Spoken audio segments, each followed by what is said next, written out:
Welcome. Welcome, everyone.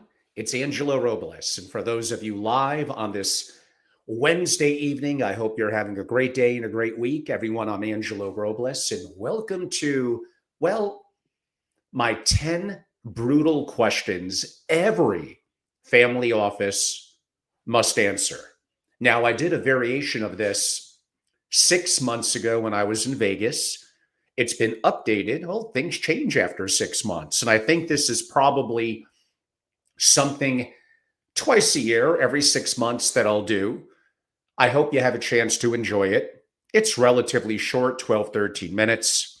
And then at the end, I'll provide some updates of them, some things going on now through the end of the year, and lots of really good things. So, on that note, without further ado, shall we begin?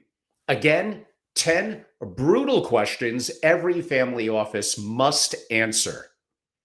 Most family offices, as I've said before, it's up on my website, are museums pretending to be kind of war rooms. These questions separate kind of the delusional from the truly dangerous. So, one, if your family office vanished tomorrow, what would your family actually lose? And be specific, not expertise. That's like LinkedIn theater, not relationships. Those belong to people, really not entities. If the honest answer is meeting notes and vendor management, you're running sometimes a multi-billion-dollar family office. Really, it's somewhat dressed up so-called strategic infrastructure. The real test: can your family office manufacture asymmetric opportunities, or does it just process what the banks, Goldman or Morgan Stanley, sends over? Because in the age of AI co-pilots and zero-cost information, coordination without edge creation is a vanity expense. Two, are you optimizing for consensus or conquest? Family offices worship harmony like it's a fiduciary duty, but consensus is the tax on ambition. Every committee you form in family offices, love their committees, is a bet really against urgency. Every stakeholder alignment process is really compounding cost in disguise. Meanwhile, what? Blackstone moves in 48 hours, Citadel in a minute, like overnight at the latest. And if you're drafting memos for the third quarter investment committee, I don't get it. Speed is the new moat, and you're building a castle kind of like with the drawbridge. Ooh, that's a good one. Three, which half of your team will be obsolete by, I don't know, the end of this year? Not could AI replace them. Really, will it? Because this year, the models write code that effectively ships. They audit cap tables, they model tax scenarios across multiple jurisdictions, while often your analyst is still opening Excel. The brutal math. If someone's job is to gather, this is an important one. If someone's job is to gather information and make a recommendation, that job has what? Like 18 months left? Maybe?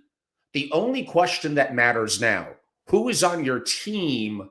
Who on your team is learning to wield the machines? And who's pretending that they're still, optional? Four, if your office had a break even, imagine it was a single family office for profit. I get it. Well, technically, lender versus the IRS, we'll save that for a different time.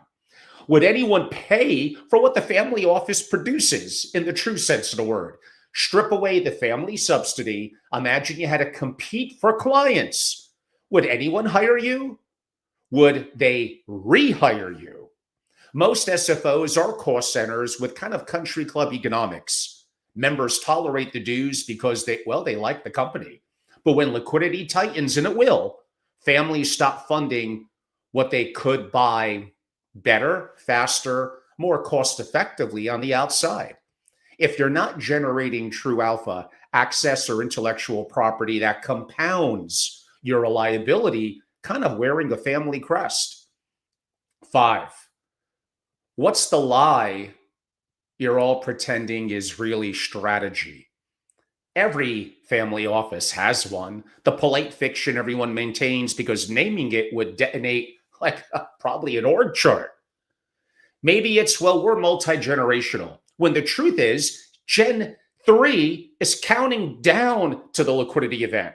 Maybe it's, well, we're innovative, when you haven't changed vendors in, what, like, I don't know, 11 years?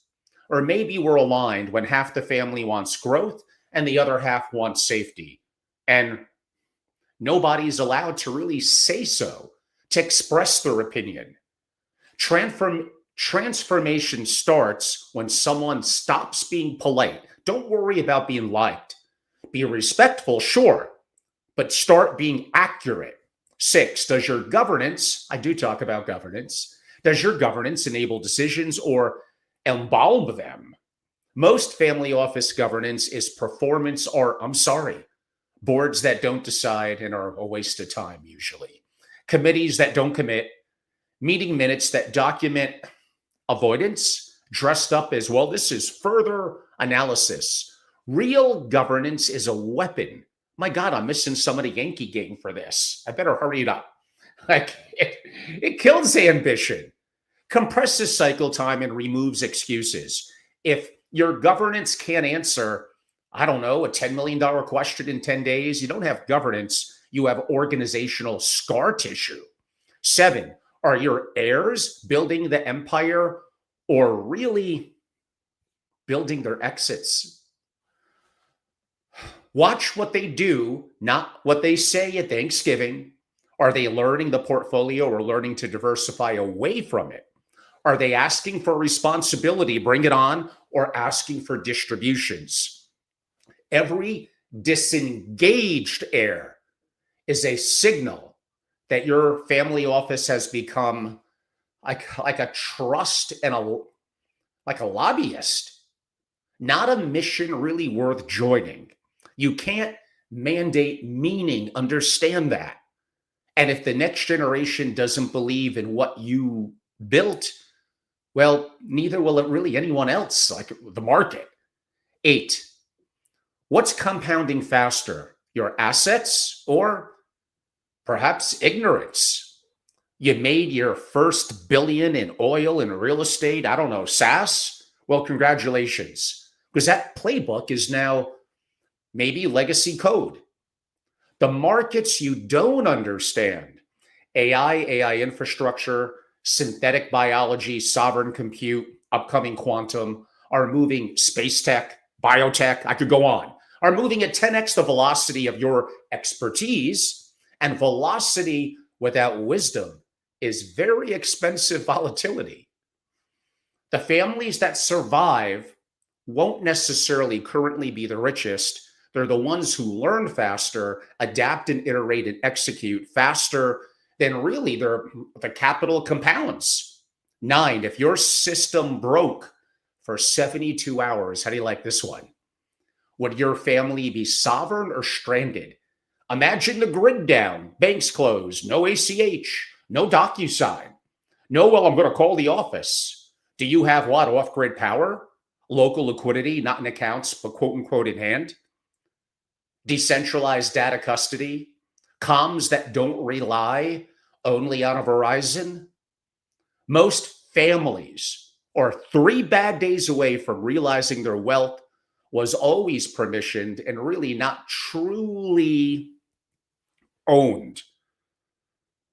And most everyone is 9 meals away from utter chaos, by the way. Effectively, again, the 3-day rule. Sovereign families are building parallel infrastructure, liquidity. Everyone else is stress testing their assumptions kind of in real time. 10, if you torched your org chart and started over on Monday, would you rebuild anything that exists today?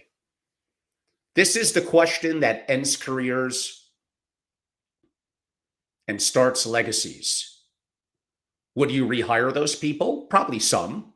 use those platforms, keep those advisors, operate in those jurisdictions? Or would you start clean, maybe smaller team, sharper mandate, and zero? Is this that hard to ask for? Zero sacred cows. The families who win the next 20 years won't be the ones who like adapted their old model. They'll be the ones who had the courage to kind of shut it off first. The uncomfortable truth, as I conclude, most family offices are running on inherited inertia. The org chart is a monument to the past decisions. Remember, I started with my museum, so to speak, briefer analogy. The budget is constitutional memory dressed as strategy. But this year and heading into next isn't asking for incremental improvement. It's asking the hardest question: do you deserve to exist? Not because you have capital, because capital may be relatively easy, but because you have conviction, velocity, and the courage to be wrong in public, something that I guess I do a fair amount. The brutal questions aren't here to make you comfortable. They're here, well, I mean, kind of, to make you dangerous. So this is my updated. I think my other top 10, I was in Vegas. I probably had a cowboy hat on the Vegas Strip. You could watch that. There was some similarities in the top 10, but I had different analogies and stories to kind of build around at this time. And I'm sure in 6 months, the nuances of it will probably be relatively similar, but I'll shake it up a little bit. I hope I made this one public. I hope you all had a chance to enjoy it. I mean, I had a great end of the summer, an incredible early fall. Right now we're early October and look forward to just a amazing as I wrap up the year. I've been a little bit less active in my public platforms as now that my membership has grown, I've been very focused on delivering proprietary content resources face to face to my members. But I do enjoy sharing. I'd like to hope I'm a somewhat unique creative and I hope a critical thinker. Like I said, hey, I've made my mistakes for sure. But I hope you enjoyed a little bit of the creative thinking behind these top 10. I want you to disagree. I encourage it. I don't want to be an echo chamber. I actually hope that you disagree, have a different spin so I could learn. Please bring it on. In DMs, comments, reach out to me, text me 203-570-2898.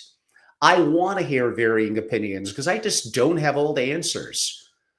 Lots of things change, adapt, iterate over time. What worked yesterday may not work tomorrow. So, I mean, I guess this summer I had a chance to do a lot of writing. This was kind of one of the things that I kind of wrote. Also, in some other updates, I wrote 2 books.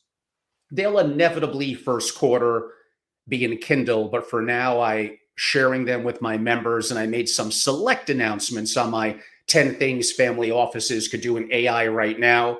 If you send me a DM or email, it won't be the most beautiful format in PDF or direct web link, not a great Kindle with a great cover, but I'll share it with you.